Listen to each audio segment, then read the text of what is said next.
Wow, this batch of articles about AI and education, you guys really got us thinking with this stuff. It's not just about catching cheaters anymore.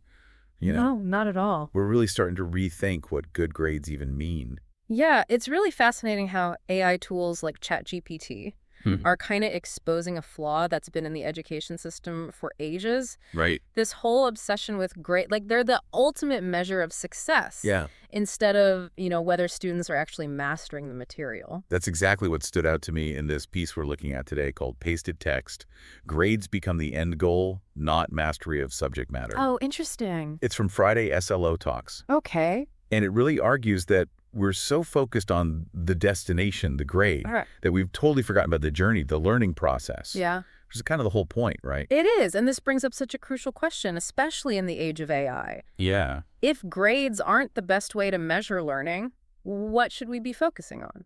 Especially when AI can practically do the homework for you. Right. It's almost like we're rewarding students for the appearance of knowledge, not genuine understanding. Exactly. I mean, think about it.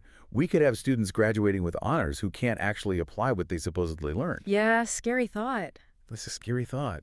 And this disconnect between grades and true learning, it's probably something you've experienced yourself. I mean, think back. Have you Yeah. ever gotten a good grade on something, but you felt like you didn't really learn it? Maybe you crammed for a test and forgot everything the next day? Oh, absolutely. Yeah. All those all-nighters in college just to pass exams. Right. I walked out feeling like I hadn't really gained anything lasting from it. Yeah. Like it was more about memorizing than understanding.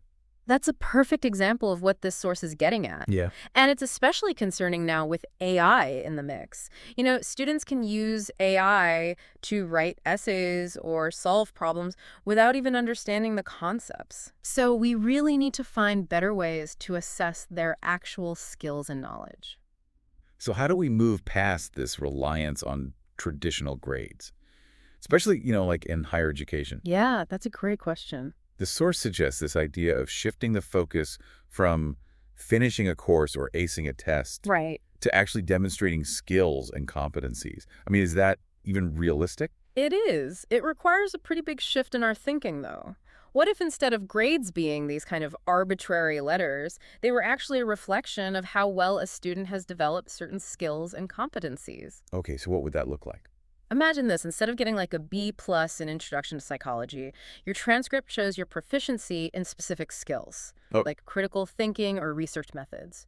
And each skill could be rated on a scale, from novice to expert, based on your work throughout the course. so your transcript basically becomes a roadmap of your abilities, showcasing what you can actually do, Gotcha. not just a collection of letter grades. And think about how valuable that would be for students applying for jobs or grad programs, employers, admissions committees. They could see exactly what skills you bring to the table. Right. That makes a lot of sense. But how do we actually measure those skills and competencies in a way that's meaningful and accurate? Yeah, I mean, we can't just rely on traditional tests if AI can easily ace them. right. We need a new approach to assessment. The source talks about something called competency-based assessment, which focuses on evaluating a student's ability to use their knowledge in real-world situations. So instead of just testing if you can remember facts, we're looking at whether you can analyze information, solve problems, communicate effectively. So instead of just grading a history essay on grammar and structure, we might assess how well a student can analyze primary sources Yeah, exactly. or construct a historical argument. Imagine a history course where instead of just writing an essay about the French Revolution, students have to design a museum exhibit that demonstrates their understanding of the key events, figures, and causes. That's a way more engaging and meaningful way to assess their knowledge and skills. That's a really cool example, and it's making me think about how much more I would enjoy learning if my education focused on real-world applications like that. But how do we make this shift happen on a larger scale? It's a big challenge, but the source offers some concrete solutions. One of the key ideas is to move away from traditional lectures and exams that emphasize rote memorization and move toward more hands-on project-based learning. Instead of passively absorbing information, students would be actively applying it. So less about memorizing facts and figures and more about actually using what you've learned to create something, Exactly. solve a problem, explore a new idea. And to assess that deeper level of learning, we need to explore alternative methods, things like portfolios, presentations, or even simulations. Instead of relying on multiple choice tests that AI can easily game, we can create assessments that require critical thinking, creativity, problem solving, skills that are uniquely human. It's about creating opportunities for students to show what they can do with their knowledge, not just what they can remember. I'm starting to see how this shift could be incredibly beneficial for students. Instead of feeling pressured to get the right answer on a test, they'd be encouraged to explore, experiment, and really engage with the material. Absolutely. And it aligns perfectly with the skills employers are looking for in today's world. Things like critical thinking, problem solving, and collaboration. These aren't things you can easily measure with a multiple choice exam. So we're not just talking about changing grades, we're talking about changing the whole learning experience. Exactly. And it's not about throwing out traditional assessments entirely. Right. There's still a place for tests and quizzes, but they just shouldn't be the only measure of success. It's about finding a balance, right? Using a variety of assessments that give students multiple ways to demonstrate their learning and really showcase their strengths. Precisely. And that's where I think AI can actually play a really interesting role. Hold on, I thought we were talking about how AI is making it harder to assess genuine learning.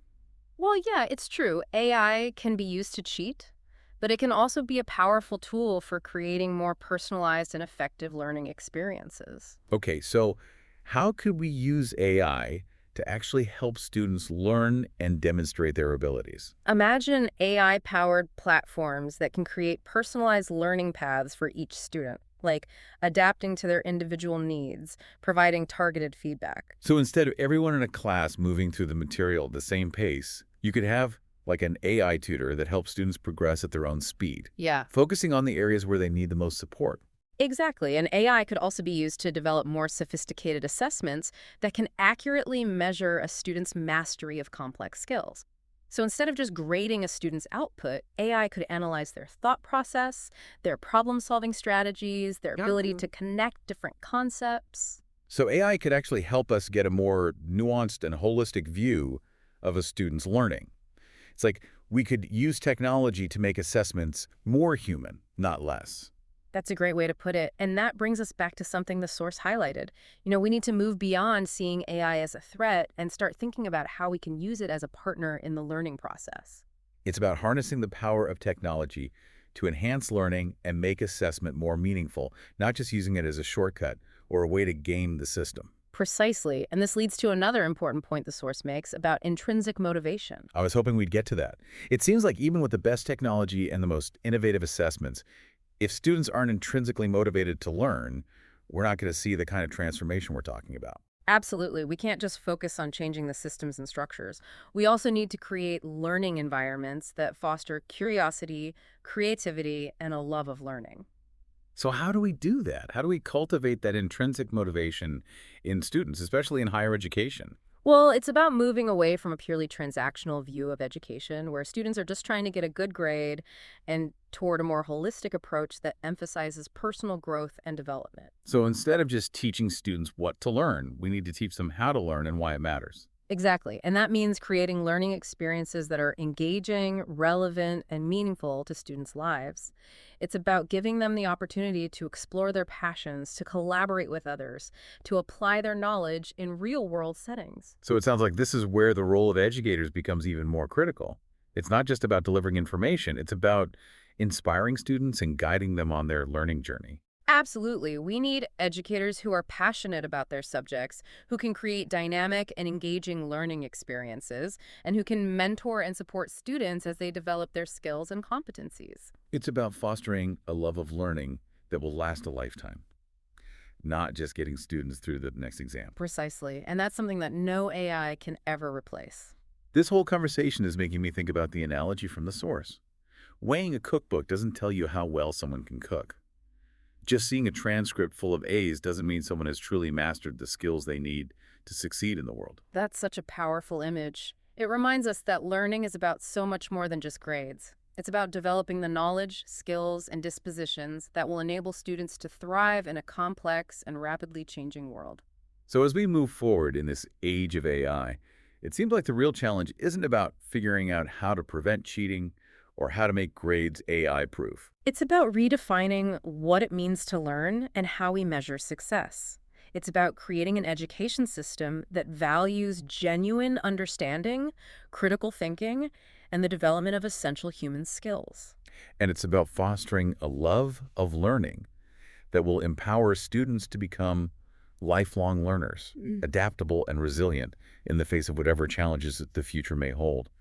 It really feels like we're at a crossroads in education. Mhm. AI is forcing us to confront some really fundamental questions Yeah. about what it means to learn and how we measure success. It's both exciting and a little bit daunting, That's right? totally. To think about all the possibilities and the challenges ahead. What I found really encouraging in this source is that it's not about, like, being anti-AI. Right. It's about using AI as, like, a catalyst for positive change. Exactly. Instead of fearing AI or trying to ban it from the classroom, we need to be thinking about how we can integrate it Yeah. thoughtfully and intentionally. To enhance the learning experience. Right. It's about using technology to empower both students and educators, not replace them. Precisely. And that brings us back to the big question we started with. Yeah. What does it really mean to learn in the age of AI? Right. If we're no longer just measuring success by grades, what should we be focusing on? What are those core skills and competencies that will equip students to navigate a world that's, increasingly complex and unpredictable? Well, I think the source points us in the right direction. It's about fostering those uniquely human skills that AI can't replicate. Hmm. Critical thinking, creativity, problem solving, collaboration, communication, adaptability, resilience. Those are the skills that will truly prepare students for the future, no matter what challenges or opportunities that future may hold. Exactly. And those are the skills that we need to be prioritizing in our education system. So it's not just about rethinking grades, it's about rethinking the whole purpose of education, right? It's about creating a system that values and nurtures the full potential of every learner. It's about creating lifelong learners who are curious, adaptable, and equipped to make a positive impact on the world. This deep dive has really opened my eyes to the possibilities and the challenges we face in this new era of education. I think it's given us all a lot to think about. Absolutely. And if this conversation has sparked your curiosity, we encourage you to keep exploring these ideas. Think about how you can apply these concepts to your own learning or teaching, or even just start a conversation with someone about the future of education. Because the future of education is ultimately in our hands. It's up to us to shape a system that empowers every student to thrive and reach their full potential.